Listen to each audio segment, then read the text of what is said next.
H D. Revanna ಮತ್ತು ಪ್ರಜ್ವಲ್ ರೇವಣ್ಣ ವಿರುದ್ಧ ದಾಖಲಾಗಿದ್ದ ಲೈಂಗಿಕ ದೌರ್ಜನ್ಯ ಪ್ರಕರಣ ಸಂಬಂಧ ಹೊಳೆನರಸೀಪುರದಲ್ಲಿ ಈ ಕೇಸ್ ದಾಖಲಾಗಿತ್ತು. ಸದ್ಯ ಹೊಳೆನರಸೀಪುರದ ರೇವಣ್ಣ ನಿವಾಸದಲ್ಲಿ ಆ ಸಂತ್ರಸ್ತಿಯನ್ನ ಕರೆತರೋ ಮೂಲಕವಾಗಿ ಸ್ಥಳ ಮಹಜರು ಕಾರ್ಯವನ್ನ ಮಾಡಲಾಗ್ತಿದೆ.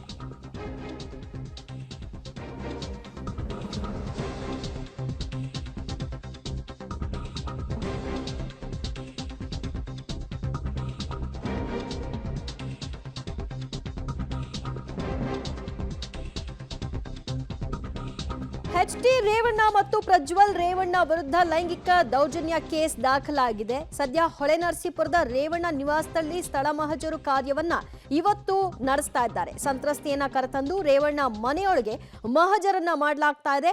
ಅಡುಗೆ ಮನೆ, ಹಾಲ್, ಬೆಡ್ರೂಮ್, ಸ್ಟೋರ್ ರೂಮ್ನಲ್ಲೆಲ್ಲ ಮಹಜರನ್ನ ನಡೆಸಲಾಗಿದೆ. ಎಸ್ಐಟಿಗೆ ಹೊಳೆನರಸೀಪುರದ ನಗರ ಪೊಲೀಸರು ಸಹ ಈ ಸಂದರ್ಭದಲ್ಲಿ ಸಹಾಯ ಮಾಡಿದ್ದಾರೆ. ರೇವಣ್ಣ ಮನೆಯಲ್ಲಿ ಕೆಲಸ ಮಾಡ್ತಾ ಇದ್ದ ಸಂದರ್ಭದಲ್ಲಿ ತಾನು ಅನುಭವಿಸಿದಂತಹ ಕಿರುಕುಳ, ದೌರ್ಜನ್ಯ ಏನು ಅನ್ನೋದ್ರ ಬಗ್ಗೆ ಆಕೆ ಸವಿವರವಾಗಿ ದೂರಿನಲ್ಲಿ ಉಲ್ಲೇಖ ಮಾಡಿದ್ರು. ಸೊ ಅದರ ಕಾರಣದಿಂದಾಗಿ ಅದೇ ಮನೆಯಲ್ಲಿ ಅವರು ಮನೆ ಕೆಲಸ ಮಾಡ್ತಾ ಇದ್ದಿದ್ದು, ಅದೇ ಮನೆಯಲ್ಲಿ ಅವರು ಹಿಂಸೆಯನ್ನು ಅನುಭವಿಸಿದ್ದು, ಲೈಂಗಿಕ ದೌರ್ಜನ್ಯಕ್ಕೆ ಒಳಗಾಗಿದ್ದು. ಆ ಕಾರಣಕ್ಕಾಗಿ ಇಡೀ ಮನೆಯ ಪ್ರತಿಯೊಂದು ಕೋಣೆಯಲ್ಲೂ ಕೂಡ ಮಹಜರನ್ನ ಮಾಡುವ ಕೆಲಸವನ್ನ ಇವತ್ತು ಮಾಡಲಾಗ್ತಾ ಇದೆ. ಮತ್ತಷ್ಟು ಮಾಹಿತಿ ಪಡೆಯೋಣ ನಮ್ಮ ಪ್ರತಿನಿಧಿ ಶಶಿಧರ್ ಇಂದ. ಶಶಿಧರ್, ಯಾವ ಮನೆಯಲ್ಲಿ ಭವಾನಿ ರೇವಣ್ಣ ಇಲ್ಲದ ಹೊತ್ತಿನಲ್ಲಿ ನಮ್ಮ ಮೇಲೆ ಲೈಂಗಿಕ ದೌರ್ಜನ್ಯ ಆಯ್ತು ಅನ್ನುವಂತಹ ಆರೋಪ ಈಗ ನಡೀತಾ ಇದೆಯೋ, ಸೊ ಅದೇ ಮನೆಯಲ್ಲಿ ಈಗ ಭವಾನಿ ರೇವಣ್ಣ ಅವರ ಸಮ್ಮುಖದಲ್ಲೇ ಮಹಜರು ನಡೀತಾ ಇದೆ. ಹೇಗೆ ನಡೀತಾ ಇದೆ ಮಹಜರು ಕಾರ್ಯ?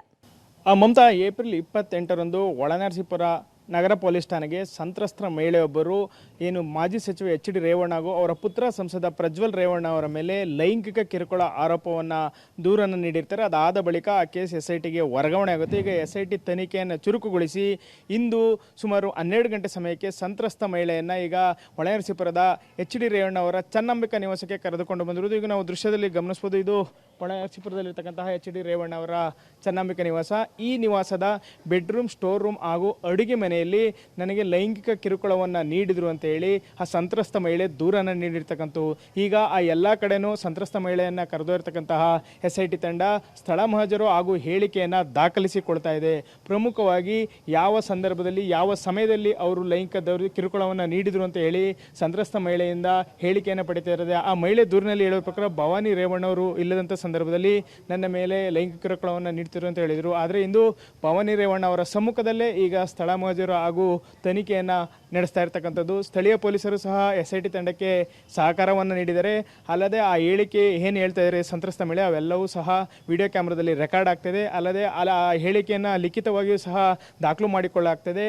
ಇದಾದ ಬಳಿಕ ಸಂತ್ರಸ್ತ ಮಹಿಳೆಯನ್ನು ಮತ್ತೊಂದು ಬೆಂಗಳೂರಿನ ನಿವಾಸಕ್ಕೆ ಕರೆದುಕೊಂಡು ಹೋಗ್ತಾರೆ. ಒಟ್ಟಿನಲ್ಲಿ ಇನ್ನೊಂದೆಡೆ ಏನಂದರೆ ಎಚ್.ಡಿ. ರೇವಣ್ಣ ಅವರು ಏನು ಅವ್ರ ಮೇಲೆ ಆರೋಪ ಬಂತು, ಇದರಿಂದ ಅವರು ಬಂಧನವಾಗುತ್ತೆ ಅಂತ ಊಹಾಪೋಹಗಳು ಎದ್ದಿರೋದು. ಅಲ್ಲದೆ ಒಂದು ವೇಳೆ ಕಾನೂನಿನ ಸಂಕಷ್ಟಕ್ಕೆ ಅವರು ಸೇರಿಕೊಂಡು ಬಂಧನ ಆಗ್ತಾರೆ ಅಂತ ತಿಳಿದಂತಹ ಅವರ ಅಭಿಮಾನಿಗಳು ಈಗ ನಿವಾಸದ ಎದುರು ನೆರೆದಿರ್ತಕ್ಕಂಥದ್ದು. ಎಲ್ಲಿ ನಮ್ಮ ನೆಚ್ಚಿನ ನಾಯಕನ ಬಂಧನವಾಗ್ತಾರೆ, ಈ ಪ್ರಕರಣದಲ್ಲಿ ಎಲ್ಲಿ ಸಿಲುಕಿಕೊಳ್ತಾರೆ ಅಂತ ಹೇಳಿ ಅವರಲ್ಲೂ ಸಹ ಆತಂಕ ಮನೆಗಡಿದೆ. ಏನು ಎಸ್ಐಟಿ ತಂಡ ಸಂತ್ರಸ್ತ ಮಹಿಳೆಯನ್ನು ಕರೆದುಕೊಂಡು ಬಂದರೂ ಅವರು ಮನೆ ಮುಂದೆ ಜಮಾಯಿಸಿರ್ತಕ್ಕಂಥದ್ದು. ಯಾವುದೇ ಅಹಿತಕರ ಘಟನೆ ನಡೆಯದಂತೆ ಸ್ಥಳದಲ್ಲಿ ಬಿಗಿ ಪೊಲೀಸ್ ಬಂದೋಬಸ್ತನ್ನು ಸಹ ಮಾರಲಾಗಿದೆ. ಮನೆಯ ಮೇನ್ ಮುಖ್ಯ ದ್ವಾರ ಏನಿದೆ ಅಲ್ಲಿ ಬ್ಯಾರಿಕೇಡ್ಗಳನ್ನು ಹಾಕಿ ಪೊಲೀಸ್ ಸರ್ಪಗಾವಲನ್ನು ಹಾಕಿದೆ. ಸ್ಥಳದಲ್ಲಿ ಹಾಸನ ಎಸ್ ಪಿ ತಮ್ಮಯ್ಯ, ಡಿವೈಎಸ್ಪಿ ಅಶೋಕ್ ಸೇರಿದಂತೆ ಅನೇಕ ಪೊಲೀಸ್ ಅಧಿಕಾರಿಗಳು ಸಹ ಮೊಕಮನ್ನು ಹೂಡಿದ್ದಾರೆ. ಇನ್ನೇನು ಕೆಲವೇ ಕ್ಷಣಗಳಲ್ಲಿ ಸ್ಥಳ ಮಹಜರು ಮುಗಿಯುತ್ತೆ. ಆ ನಂತರ ಎಸ್ಐಟಿ ಅಧಿಕಾರಿಗಳು ಸಂತ್ರಸ್ತ ಮಹಿಳೆಯೊಂದಿಗೆ ಇಲ್ಲಿಂದ ತೆರಳುತ್ತಾರೆ. ಮಮತಾ, ರೈಟ್, ಸಾಮಾನ್ಯವಾಗಿ ಇಂತಹ ಲೈಂಗಿಕ ದೌರ್ಜನ್ಯ ಪ್ರಕರಣಗಳಲ್ಲಿ ಎಲ್ಲಿ ಆ ಒಂದು ಘಟನೆ ಆಯಿತು ಅನ್ನೋದಕ್ಕೆ ಈಗ ಸದ್ಯ ವಿಡಿಯೋ ಇದೆ. ಅದಕ್ಕೂ ಇದಕ್ಕೂ ಹೋಲಿಕೆ ಆಗುತ್ತಾ ಅನ್ನೋದನ್ನ ಗಮನಿಸ್ತಾರೆ. ಅದರ ಹೊರತಾಗಿ ಇನ್ಯಾವ ರೀತಿಯ ಸಾಕ್ಷ್ಯಗಳನ್ನ ನಿರೀಕ್ಷೆ ಮಾಡಬಹುದು? ಅಂತ ಈ ಪ್ರಕರಣದಲ್ಲಿ ಯಾವುದೇ ವಿಡಿಯೋ ಚಿತ್ರೀಕರಣ ಇರೋದಿಲ್ಲ. ಇದು ಲೈಂಗಿಕ ಕಿರುಕುಳ ನೀಡಿರ್ತಕ್ಕಂಥ ಆರೋಪ ಪ್ರಕರಣ.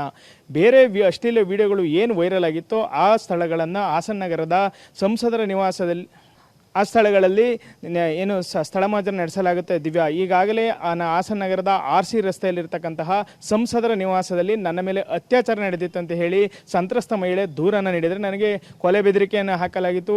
ಅಲ್ಲದೆ ನನ್ನ ಪತಿಗೂ ಸಹ ಬೆದರಿಕೆಯನ್ನು ಹಾಕಿ ಅತ್ಯಾಚಾರವನ್ನು ಮಾಡಿದ್ದಾರೆ ಅಂತ ಹೇಳಿದರೆ ಈಗ ಸಂಸದರದ ನಿವಾಸದಲ್ಲೂ ಸಹ ಏನು ಆ ಸಂತ್ರಸ್ತ ಮಹಿಳೆಯನ್ನು ಕರೆತಂದು SIT ತಂಡ ಸ್ಥಳ ಮಹಜರನ್ನು ಮಾಡುತ್ತೆ. ಆದರೆ ಈಗ ಒಳನರಸೀಪುರದಲ್ಲಿ ಏನು ಸ್ಥಳ ಮಹಜರು ಹಾಗೂ ಸಾಕ್ಷ್ಯ ಸಂಗ್ರಹ ನಡೀತಿದೆ, ಇದು ಕೇವಲ ಲೈಂಗಿಕ ಕಿರುಕುಳ ಪ್ರಕರಣ ಪ್ರಕರಣದಲ್ಲಿ ಈ ತನಿಖೆ ನಡೀತಾ ಇರ್ತಕ್ಕಂಥದ್ದು. ಈ ಮಹಿಳೆ ಏನು ಇದ್ದಾರೆ ಇವರು ಎಚ್ ಡಿ ರೇವಣ್ಣ ಅವರ ನಿವಾಸದಲ್ಲಿ ಕೆಲಸದಲ್ಲಿ ಇದ್ದಂತಹ ಸಂದರ್ಭದಲ್ಲಿ ಅವರ ಮೇಲೆ ಲೈಂಗಿಕ ಕಿರುಕುಳವನ್ನು ನೀಡಲಾಗುತ್ತೆ ಅಂತ ಒಂದು ದೂರ ನೀಡಿದ್ರು. ಆ ತನಿಖೆಯನ್ನು ಈಗ SIT ತಂಡ ಹೊಳೆನರಸೀಪುರದ ಎಚ್ ಡಿ ರೇವಣ್ಣ ಅವರ ಚನ್ನಂಬಿಕಾ ನಿವಾಸದಲ್ಲಿ ನಡೆಸ್ತಾ ಇರ್ತಕ್ಕಂಥದ್ದು. ದಿವ್ಯಜ್ಯೋತಿ.